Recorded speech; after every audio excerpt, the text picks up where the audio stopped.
Hello everyone, welcome back to my YouTube channel Abhivegam. तो आज हम डिस्कस करने वाले हैं जून टेट 2026 के लिए साइकोलॉजी के most important question.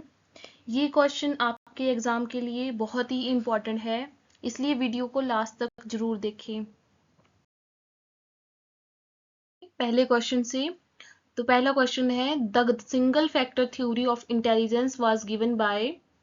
First option है अल्फ्रेड एडलर, बी ऑप्शन है अल्फ्रेड बाइनेट, सी ऑप्शन है डेविड हुल, डी ऑप्शन है नन ऑफ द अबव। तो इसका राइट आंसर है अल्फ्रेड बाइनेट। जो अल्फ्रेड बाइनेट थे, उन्होंने बोला था कि जो सिंगल फैक्टर थ्योरी है, इसके अकॉर्डिंग जो इंटेलिजेंस है वो एक सिंगल एबिलिटी होती है।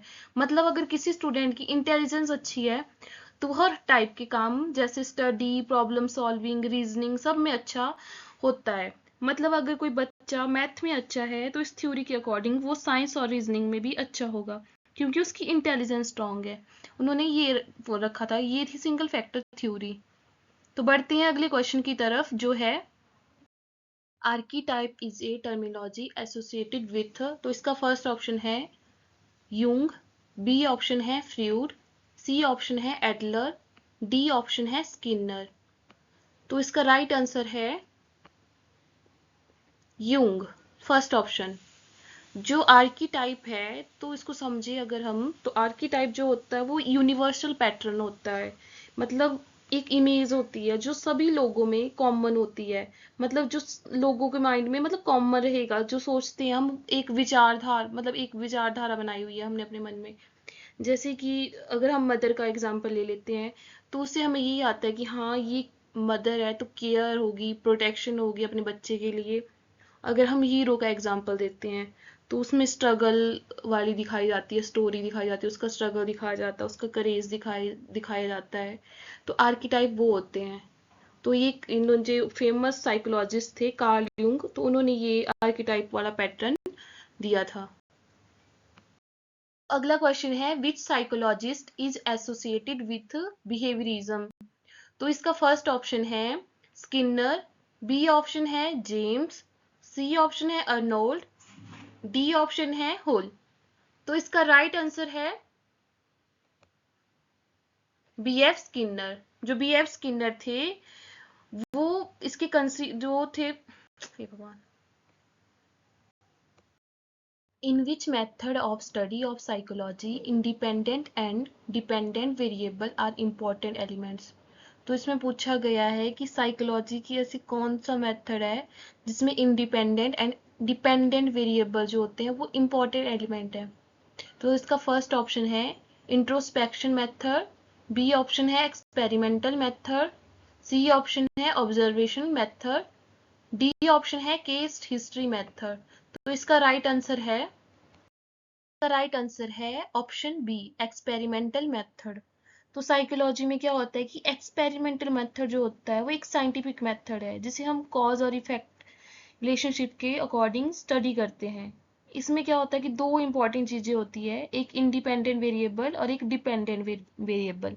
जो इंडिपेंडेंट वेरिएबल है, मतलब इसका कि जो हम चेंज कर सकते हैं, और डिपेंडेंट वेरिएबल होता है कि जो रिजल्ट में चेंज होता है।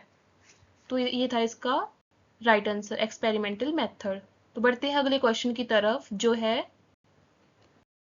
क्वेश्चन 5 है, concepts like introspection and conscious experience are associated with।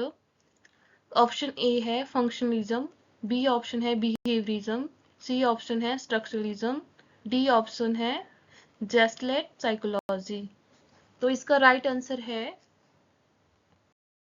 C, structuralism. तो इसका राइट आंसर है स्ट्रक्चरलिज्म। जो स्ट्रक्चरलिज्म होता है वो एसोसिएटेड होता है इंट्रोस्पेक्शन से और कॉन्शियस एक्सपीरियंस से, मतलब माइंड से जुड़ा होता है। जो स्ट्रक्चरलिज्म का जो रियल मीनिंग है वो है कि माइंड के स्ट्रक्चर को समझना, और थ्रू इंट्रोस्पेक्शन, मतलब जब हम अपने ही थॉट्स को ऑब्जर्व करते हैं और माइंड को समझने की कोशिश करते हैं, उसे बोलते हैं स्ट्रक्चरलिज्म। तो बढ़ते हैं अगले क्वेश्चन की तरफ, जो है Question 6. The goal of social cognitive therapy is basically, option A है self actualization, B is self regulation, C is uncovering hidden conflicts, D is all of the above। तो इसका राइट आंसर है option B, self regulation. तो इसका right answer है self regulation. तो जो social cognitive theory होती है, तो इसका मेन गोल क्या था? इसका गोल था कि व्यक्ति अपने थॉट्स और इमोशन और बिहेवियर को खुद कंट्रोल करना सीखे।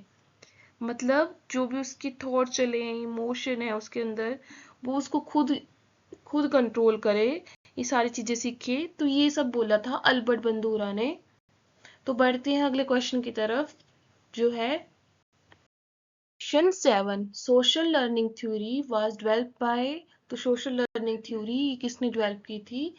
तो इसका ऑप्शन ए है Albert Bandura, B option is Alfred Hitchcock, C option is Alfred Darwin, D option is Albert Einstein. तो इसका राइट आंसर है ऑप्शन ए अल्बर्ट बंदूरा। तो जो अल्बर्ट बंदूरा है, उन्होंने दी थी सोशल लर्निंग थ्योरी। तो उन्होंने बोला था कि मतलब जो बच्चा है वो दूसरों को देख के समझता है, मतलब दूसरों को ऑब्जर्व करेगा, उनकी इमिटेशन करके वो बिहेवियर को समझता है और वो चीजें करता है। ये थी सोशल लर्निंग थ्योरी जो अल्बर्ट बंदूरा ने दी थी। जैसे कि फॉर एग्जाम्पल, अगर वो टीवी पे देख रहा है, कोई हीरो देख रहा है, तो उसकी एक्टिंग करने लगता है वो कि ये कैसे काम कर रहा है, क्या कर रहा है, शक्तिमान है फॉर एग्जाम्पल, तो उसकी कोशिश करने लगता है कि हाँ शक्तिमान कैसे जाता है। तो ये सारी चीजें होती है। तो बढ़ते हैं अगले क्वेश्चन की तरफ, जो है question 8। Which of the following approaches to personality is least deterministic. तो इस क्वेश्चन में पूछा गया है कि ऐसी कौन सी अप्रोच है जिसमें इंसान को सबसे ज्यादा फ्रीडम दी गई है, यानी जहां बिहेवियर क्या होता है पहले से तय नहीं होता, नहीं है कि पहले से उसका पता लगाया जाता है, कई थ्योरीज में देखा होगा हमने। तो ऐसी कौन सी लिस्ट डिटर्मिनिस्टिक का मतलब है कि जहां पे सबसे ज्यादा फ्रीडम मिलती है। तो फर्स्ट ऑप्शन है the humanistic, B option is the behaviour, option C is psychoanalytic, D option is social learning approach. तो इसका राइट आंसर है ऑप्शन ए द ह्यूमनिस्टिक। दो ह्यूमनिस्टिक है, उसमें सबसे ज्यादा फ्रीडम मिलती है। तो इसमें क्या बोला था कि जो पीपल होते हैं वो can choose their own behaviour and shape their personality. जो इंसान होता है वो अपने डिसीजन खुद ले सकता है और अपनी पर्सनैलिटी बना सकता है। तो ये थी ह्यूमनिस्टिक अप्रोच। तो बढ़ते हैं अगले क्वेश्चन की तरफ, जो है question 9। In fruits theory of personality. तो ऐसी कौन सी, जो फ्रूट की थ्योरी थी उसमें ऐसी कौन सी चीजें हैं जो इसमें से सही है? तो इसका ऑप्शन ए है the id operates by secondary process, option B is the superego obeys the pleasure principle, option C is the ego obeys the reality principle, option D is the ego operates by primary process thinking। तो इसका right answer है option C the ego obeys the reality principle. तो Freud के according जो ego है वो ओबे करता है रियलिटी प्रिंसिपल को। तो इसके अनुसार कि जो इड की इच्छाएं और रियल दुनिया के बीच में क्या करता है, ये बैलेंस बनाता है। तो जैसे कि फर्स्ट ऑप्शन था इसका the id operates by secondary process. तो ये सेकेंडरी प्रोसेस ऑपरेट नहीं करता है, प्राइमरी प्रोसेस ऑपरेट करता है। तो ऑप्शन बी था the superego obeys the pleasure principle. तो ये प्लेजर प्रिंसिपल फॉलो नहीं करता है, ये मोरालिटी फॉलो करता है। फिर डी ऑप्शन था the ego operates by primary process thinking. तो ये प्राइमरी प्रोसेस थिंकिंग नहीं करता है, ये सेकेंडरी प्रोसेस ऑपरेट्स करता है। तो बढ़ती है अगले क्वेश्चन की तरफ, जो है 10 द फ्रस्ट्रेशन एग्रेशन हाइपोथेसिस। जो फ्रस्ट्रेशन एग्रेशन हाइपोथेसिस है वो क्या है इसमें से? तो ऑप्शन ए है was developed by social learning theorist, B option is assume that frustration produce aggression, C option is assume that aggression is basic instinct, D option is claims the frustration and aggression are both instinctive। तो इसका right answer है B assume that frustration produces aggression। तो frustration aggression hypothesis ये था कि जब कभी किसी व्यक्ति का गोल पूरा नहीं होता है तो वो फ्रस्ट्रेट होता है। फ्रस्ट्रेशन होती है तो उसके बाद उसकी फ्रस्ट्रेशन एग्रेशन में चेंज हो जाती है, गुस्सा करता है बहुत ज़्यादा इंसान। जैसे क्या होता है कि फॉर एग्जांपल्स आपके एग्जाम आ रहे हैं और आप स्टडी कर रहे हो, प्रिपरेशन कर रहे हो, और उसी टाइम क्या होता है कि लाइट चली जाती है काफ़ी टाइम के लिए। तो क्या होता है कि आप गुस्सा होते हो, इरिटेट होते हो कि इसी टाइम होना था ये सारी चीज़ें। तो ये सारी चीज़ें होती है, पहले फ्रस्ट्रेशन आती है फिर उसके बाद एग्रेशन आता है। तो अब बढ़ते हैं अगले क्वेश्चन की तरफ जो है question 11, which of the following clinical procedure are based in part on classical conditioning। तो फर्स्ट ऑप्शन है ट्रांसफेरेंस, बी ऑप्शन है टोकन इकोनॉमी, सी है टू चेयर टेक्निक, डी है सिस्टेमैटिक डिसेसिटेशन। तो इसका राइट आंसर है ऑप्शन डी, सिस्टेमैटिक डिसेसिटेशन। तो इसमें क्या होता है, ये क्लासिकल कंडीशनिंग का पार्ट होता है। तो इसमें क्या होता है कि धीरे धीरे वो डर वाली कोई चीज होती है जिससे हमें डर लगता है उसको सामने लाया जाता है, और उससे क्या होता है कि फियर खत्म होता है उसका। उसमें क्या किया जाता है कि साथ में रिलैक्सेशन सिखाया जाता है कि मतलब कैसे डर को खत्म करना है। तो ये सारी चीजें होती है सिस्टेमेटिक डिसेंसिटेशन क्लासिकल कंडीशनिंग के अंदर। तो बढ़ते हैं अगले क्वेश्चन की तरफ जो है 12, intelligence can be defined as option A knowledge of a great many facts, option B the ability to get grades in school, option C all the factors that make a person different from others, option D the ability to think abstractly and learn from experience। तो इसका right answer है option D, the ability to think abstractly and learn from experiences.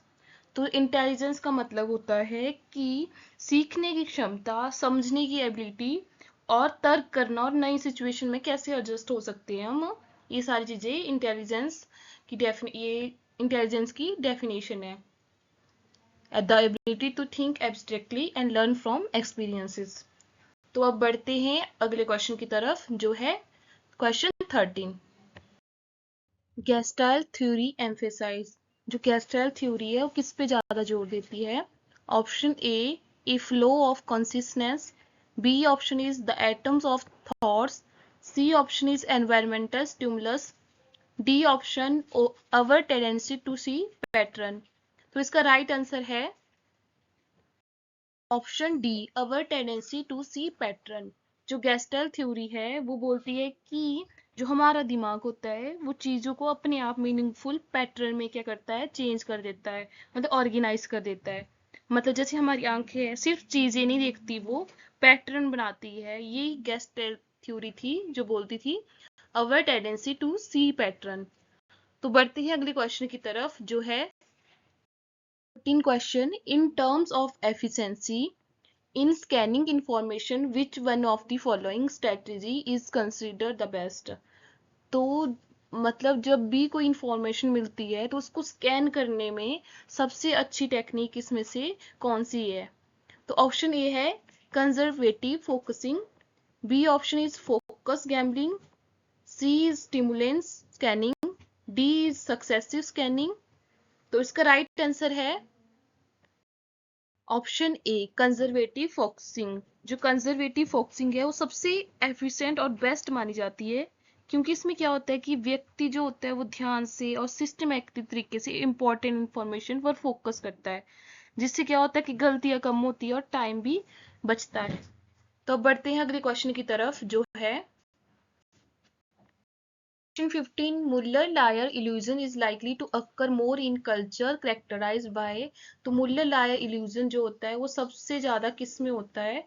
तो option A is people living in rectangular and square building, option B is people living in buildings which are round and have few corner, option C is people living in open spaces, D option is people living in caves। तो इसका right answer है option A, people living in rectangular and square building.